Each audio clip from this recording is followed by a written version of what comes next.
Well, I tell you, the Harris Chain Lake's been under some stress lately because of the change of the weather. Carlton has good days and has bad days, Boat Clair as well. But when you get on door, you can catch fish. Stay along the edge of the grass beds, fish 4 or 5 foot deep. The west end of this lake is a real good place to catch spawning fish. If you go on the south side, you can catch them along the holes. Get the smallest minnows. About everybody that fishes these tournaments use the smallest minnows we can get. And so we're going to be doing some seminars around town here, and hopefully we'll be able to get everybody here. But we're going to be teaching people how to take and set their boats up, what type of tackle to take the kids out and get them involved in this, because we love to see these kids involved in the sports. We promote Take a Child Fishing all over the country, and you know, it's a lot of fun to do. It's a lot of fun to see these kids out there having a good time. So I want to thank the City of Tavares, up here, all the kids, you know, Bass Pro Shops, Drift Masters, Tidelock's a big sponsor with us, all the people. Lake Fork Trophy Lures, Ingalls Coolers, Flying Fishermen, Fizzards, and our good friend Wally Marshall. Thank you.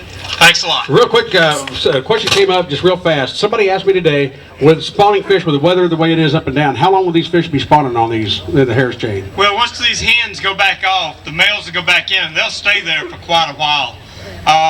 But these fish will spawn all the way up to June here in Florida.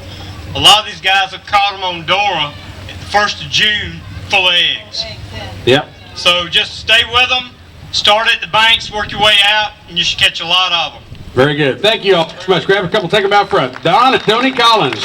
You know, Matt's kind of like the guy, he's kind of like the Rick Clunn of crappie fishing, because he studies a lot, puts a lot of time on the water, a lot of effort in finding out what he needs to do, where he needs to go to be successful, and they are most, if not all the times. Matt, if you would talk to the kind of folks about some of the things you do when you come to a situation where you have numerous lakes to try to figure out in a short amount of time, and what you find out there, and some tips for some of the folks out there to be successful. I guess in Harris Chain in particular, you know, past performance is best predictor of what's going to happen in the future. So always looking at where tournaments have been won, been coming down here for, I don't know, 8, 9, 10 years. Knowing that Dora usually has good fish. We truly believe that the winning fish were on Griffin, and we actually spent 2 hours and 45 minutes over there yesterday morning beating. We had waves coming over to the front of the boat, and I told Kenneth, we can't do this. We packed up and went over here to Dora. We'd had found some decent fish. The post front, you know, cold front moving through. It doesn't affect fish anywhere in the country like it does here. And knowing that and keeping that in the back of your mind, knowing that you have to be patient, that those fish sometimes don't bite until 12:30, 1 o'clock. And actually today it was from 152 to 252. We had 1 hour of a bite. Just lucky enough to be in the right place at the right time, the general area. And you know, you got to stay on the water. You know, sun up to sundown. You've got to put the time in on the water, and you got to know and have confidence in what you're doing. Be patient about it. You know, the best thing that I think, you know, I told Ken out there today is third place team was in a flat bottom boat from South Carolina. Great people. Everybody that wears, you know, nice shirts and fancy stickers on their boats doesn't necessarily mean that those are the guys that are going to win. A lot of local folks have a very good chance to win, and I don't think that gets out there enough. You know, crappie fisherman knows what he's doing, can adapt, but it just takes you know, one brush top or one stake bed or one bed, for all that matter, for a local team to win. So I do want to make sure that that's out there.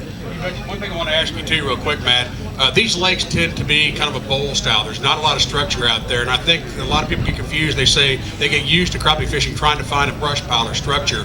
When you're out here and you have that situation, what are you looking for to find those fish? You gotta throw the poles out and you gotta keep going.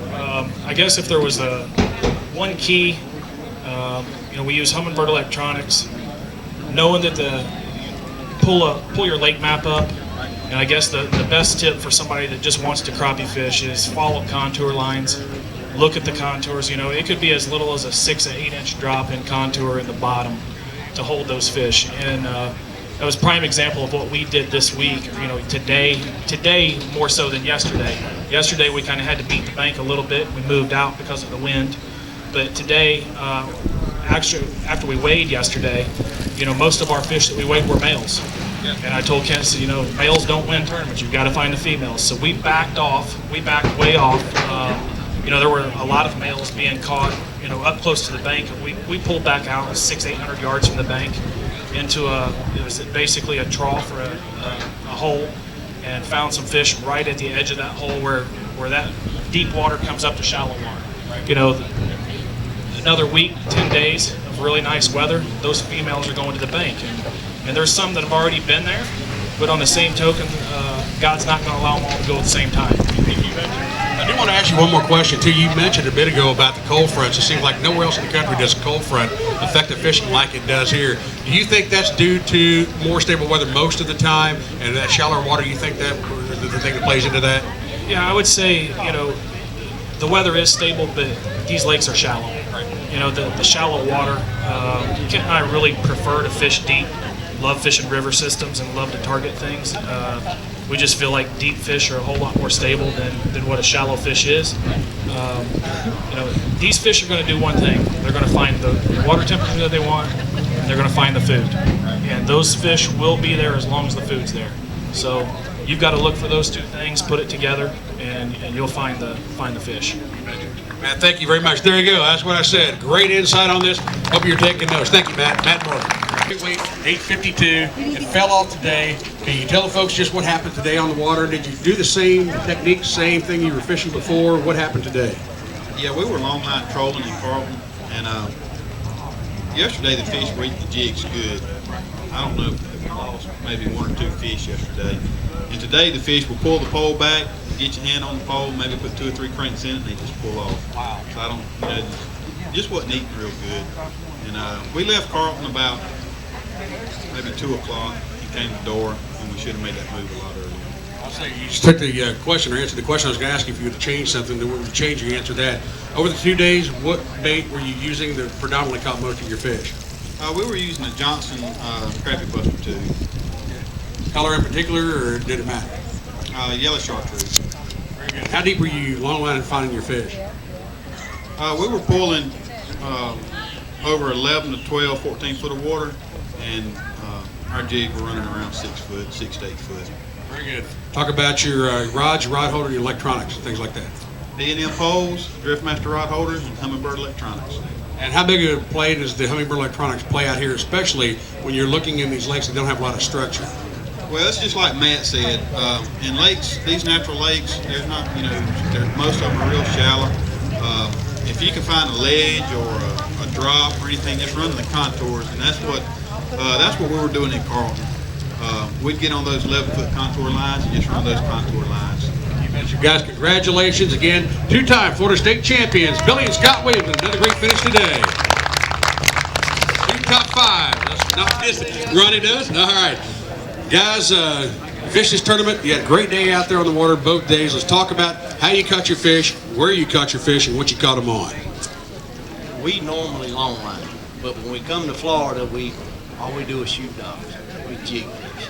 And it was good, but I hearing all these trollers talking about the light bite. We had the same. Really? Oh Lord, take the jig pole and stick it under there and just, I mean, you wouldn't get them halfway out and just come on. They just did wrong today. But we done about what we thought we were going to do.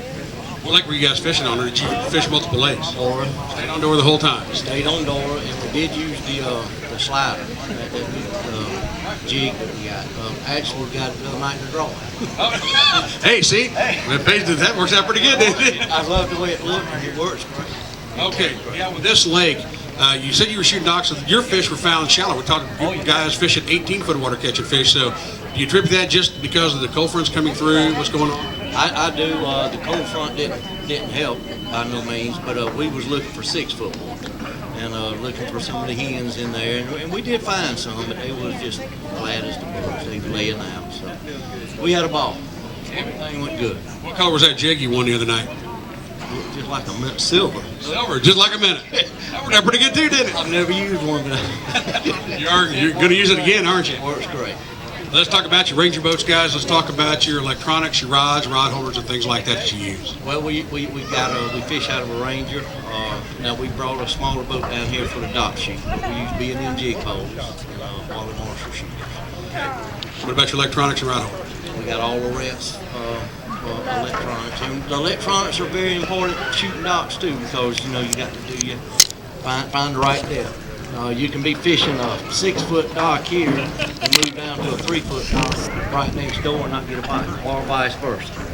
With everybody talking about these fish moving in and out and all that kind of stuff and spawning lakes, so people can come down here, learn how to shoot docks and catch fish for quite a while now. We fish in docks that people could just, if I could just sit on that dock with a cord, you'd have had a ball. You guys had a ball. We had a good time, caught a lot of smaller fish, but hey, it's fun. There you go, folks. Great tournament, guys. Congratulations. There you go.